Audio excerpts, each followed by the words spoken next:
Adesso mi rivolgo a tutte le vagine d'Italia, porca puttana. Voi donne siete una razza di merda, che non dovrebbe neanche esistere. Beh, ma se ne esisteva una femmina, tu come cazzo nasciva? Hai un buco culo di patata. Fate pena, è questo che fate! Voi donne fate pena! Fate pena, eh? Fate pena, fate! Ma chi è chist? O figlio di Vittorio Sgarbi? Oh! Ma chi cazzo vi credete di essere? Chi cazzo vi credete di... Tu, guarda figlio di figli di Bucchi, ti sta a fugare. Chi cazzo vi credete di essere?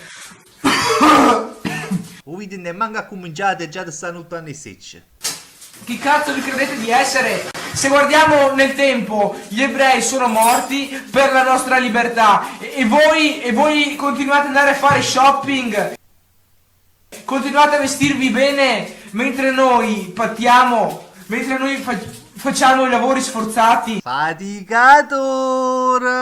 Dicono tu però sei nato da tua madre. Certo, sono nato da mia madre, però mi pento di essere nato. Ma pure noi ci stiamo pentendo che sei nata. Perché le donne e le madri non dovrebbero esistere.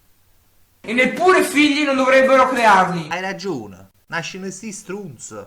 Ci dovrebbe essere solo l'uomo. Che pure è meglio se c'è solo l'uomo. Ma fossero un mondo solamente ricchione. E dicono, ma se c'è l'uomo vi inculerete a vicenda. E appunto. Certo! Certo! Ah, ma allora si come nozzolina. Ti piace la zucchina? Mi piace la zucchina, zucchina, ah, ah. Mi sento bene chena, ah, ah. Ci inculeremo a vicenda! Meglio! Meglio! Tu è nozzolina? Certo! Certo! Vabbè, contenti voi. Casomai cassa pure la zucchina, pigliata quella.